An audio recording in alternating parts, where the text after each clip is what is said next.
पिछले पार्ट में मैंने आपको सर्वनाम की परिभाषा और पुरुषवाचक सर्वनाम के बारे में समझाया था। आज मैं आपको सर्वनाम के अन्य भेद जैसे निश्चयवाचक सर्वनाम, अनिश्चयवाचक सर्वनाम, प्रश्नवाचक सर्वनाम, मैं इनके बारे में आपको समझाऊंगी।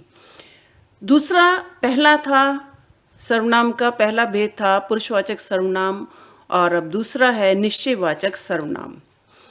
निश्चयवाचक सर्वनाम की क्या परिभाषा है कि जो सर्वनाम किसी व्यक्ति, वस्तु या घटना आदि का निश्चित बोध कराते हैं वो निश्चयवाचक सर्वनाम कहलाते हैं।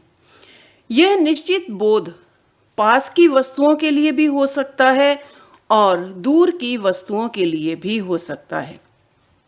निश्चयवाचक सर्वनाम का मतलब क्या है कि हमको जो चीज़ बिल्कुल कोई वस्तु या व्यक्ति या घटना जो हमारे सामने हमको दिखाई दे रही है वो उस चीज़ का बोध करा रही है कि हमको लग रहा है कि वास्तव में ये बात निश्चित है। जैसे हम इसमें प्रयोग करते हैं यह, वह, इन शब्दों का प्रयोग होता है। जैसे मैं कहती हूँ कि जैसे यह मेरा घर है, यह मेरा घर है। अब इसमें यह शब्द जो है ये क्या है? यह यानी मेरा घर है जो पास में है मेरे, उसके लिए हम यह का प्रयोग करते हैं और जो दूर के लिए होता है उसके लिए वह का प्रयोग करते हैं। तो निश्चय, ये बात निश्चित है कि यह मेरा ही घर है, तो इसलिए मैंने इस बात को कहा है कि यह मेरा घर है। दूसरा उदाहरण है कि वह उसका भाई है। अब ये बात निश्चित है कि वह उसका भाई है, वह तो सर्वनाम है, लेकिन अब इसमें उसका शब्द जो है वो क्या है? वो एक निश्चित वस्तु का, व्यक्ति का या घटना आदि से जो शब्द जुड़ता है उसका ये बोध करा रहा है। तो यहाँ पर वह उसका भाई है, उसके भाई, इसका मतलब ये है कि वो निश्चित है ये बात कि यह उसका ही भाई है। तीसरा उदाहरण है कि यह देना जरा, यह देना जरा। अब इसमें यह शब्द क्या है कि इसका मतलब वो वस्तु है, वहां पर पास में है, तो हम उसको कह रहे हैं वो वस्तु निश्चित रूप से वहां रखी हुई है, इसलिए तो हम कह रहे हैं कि ये देना जरा, मतलब मैं मांग रही हूं कि मुझको वो चीज देना। या अगला एग्जाम्पल है कि वह ले आओ, वह ले आओ। अब हमने वस्तु का नाम नहीं लिया, अगर हम वस्तु का नाम लेते हैं तो वो तो संज्ञा हो गई। हम इशारे से कह रहे हैं कि वह ले आओ, तो इसका मतलब वो चीज है वहां पर, निश्चित है कि वो वस्तु वहीं पर रखी हुई है, इसलिए हम उसको कह रहे हैं कि वो वहां से ले आओ। अब इसमें क्या है कि प्रायः जो है इन पास और दूर की वस्तुओं के लिए संकेत या इशारा भी किया जाता है। अब जैसे मैंने संकेत किया, संकेत से कहा कि वो ले आओ, वो देना जरा, तो वो क्या है? वो संकेत किया है ना ये। तो इसलिए जो ये निश्चयवाचक सर्वनाम है इसको संकेतवाचक सर्वनाम भी कहा जाता है, क्योंकि हम कुछ संकेत से भी तो चीज मांगते हैं। अब जैसे ये है, यह देना जरा, तो ये संकेत ही तो हुआ, हमने हाथ से उस वस्तु की तरफ हमने संकेत करके कहा है कि यह देना जरा, तो ये निश्चयवाचक सर्वनाम को संकेतवाचक सर्वनाम भी कहते हैं। अब अगला है अनिश्चयवाचक सर्वनाम। अनिश्चयवाचक सर्वनाम की क्या परिभाषा है कि जिन सर्वनाम शब्दों का प्रयोग किसी निश्चित वस्तु या प्राणी के लिए नहीं किया जाता है वो अनिश्चयवाचक सर्वनाम कहलाते हैं। जैसे अब इसमें अनिश्चयवाचक सर्वनाम क्या है कि मैं अगर इस उदाहरण है कि दरवाजे पर कोई खड़ा है, यानी इसका मतलब यह है कि कोई खड़ा तो है लेकिन ये निश्चित नहीं है कि कौन खड़ा है। या मैं ये कहूं कि दरवाजे पर वह खड़ा है, तो वह का मतलब क्या है कि हम उसको जानते हैं। अगर वह शब्द बोलूंगी तो वो तो निश्चयवाचक हो गया। और अगर मैंने ये कह दिया कि दरवाजे पर कोई खड़ा है, तो कभी कभी क्या होता है कि किसी निश्चित वस्तु या व्यक्ति का हमको आभास तो रहता है, परंतु हम निश्चय पूर्वक ये बताना हमारे लिए कठिन हो जाता है कि वो वस्तु क्या है या वो व्यक्ति कौन है। तो कोई तो खड़ा है, लेकिन कौन खड़ा है ये निश्चित नहीं है। तो दूसरा उदाहरण है कि दाल में कुछ पड़ा है। अब ये कुछ शब्द क्या है? इसका मतलब निश्चित है कि कुछ तो है, लेकिन कुछ क्या है? अगर हम इसमें कुछ कह दें, कुछ बता दें कि दाल में वह पड़ा है, तो इसका मतलब वो तो निश्चित है कि वो चीज का नाम है कि वो पड़ी है। लेकिन दाल में कुछ पड़ा है, कुछ भी हो सकता है, वो कीड़ा भी हो सकता है, मच्छर भी हो सकता है, रोटी का टुकड़ा भी हो सकता है, कुछ भी हो सकता है उसमें। तो ये कुछ शब्द जो है वो क्या है?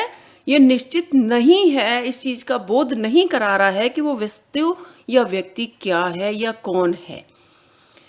तो यहाँ कुछ शब्द जो है या कोई शब्द जो है अगर ये वाक्य में आते हैं तो वो अनिश्चयवाचक सर्वनाम कहलाते हैं। तीसरा उदाहरण है कि मेरे लिए बाजार से कुछ ले आना। अब ये कुछ शब्द क्या है? मतलब लाना तो सही, कुछ भी लाना। मैंने कोई नाम नहीं लिया कि यह चीज लेकर आना, यह वस्तु लेकर आना। मैंने तो ये कह दिया कि कुछ लेकर आना। अब कुछ शब्द क्या है? जिसका निश्चय ही नहीं है, निश्चित ही नहीं है, तो वो अनिश्चित हो गई ना। वो अनिश्चय हो गया कि क्या लाना है, कोई पता नहीं। आपको कोई बुला रहा है। अब ये कोई शब्द क्या है? अगर मैं कहूं कि आपको वह बुला रहा है, या जो भी कोई जानकार है, वो आपका जानकार वह बाहर खड़ा है, वो बुला रहा है, तो वो तो निश्चित हो गया, वो तो फिर निश्चयवाचक में आ जाएगा। तो जब कोई बुला रहा है, कोई में कौन कौन हो सकता है? कोई भी हो सकता है। अब ये नहीं पता कि वो कौन है, मित्र है, दोस्त है, शत्रु है, डाकू है, चोर है, लुटेरा, कौन है, कोई पता नहीं।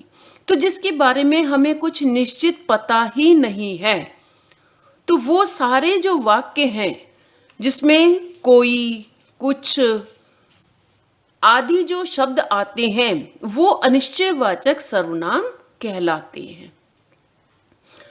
अब अगला आता है प्रश्नवाचक सर्वनाम। प्रश्नवाचक सर्वनाम की क्या परिभाषा है? कि जो सर्वनाम किसी व्यक्ति, वस्तु, प्राणी, घटना आदि के बारे में प्रश्न का बोध कराते हैं, वो प्रश्नवाचक सर्वनाम कहलाते हैं। कई बार हमारे मन में किसी भी वस्तु के लिए, व्यक्ति के लिए या किसी भी घटना के संबंध में कुछ प्रश्न उठते हैं, तो उसके लिए हम भाषा में क्या करते हैं? कौन, क्या, किसने, किसको, कौन सी आदि शब्दों का प्रयोग करते हैं ना। तो ये प्रश्नवाचक सर्वनाम ही कहलाते हैं। प्रश्नवाचक सर्वनाम की सबसे बड़ी जो पहचान है वो क्या है? कि जब हम कोई प्रश्न पूछते हैं तो उसके पीछे प्रश्नवाचक चिन्ह लग जाता है। ये जैसे मैंने एक उदाहरण लेती हूं कि मेरे साथ कौन जाएगा। अब यहां पर प्रश्न पूछ लिया मैंने कि मेरे साथ कौन जाएगा। अब ये कौन शब्द आने से ये प्रश्नवाचक सर्वनाम बन गया, क्योंकि इसके पीछे क्वेश्चन मार्क भी लग गया, प्रश्नवाचक चिन्ह भी लग गया और प्रश्न भी पूछा गया। दूसरा है आप क्या कर रहे हैं।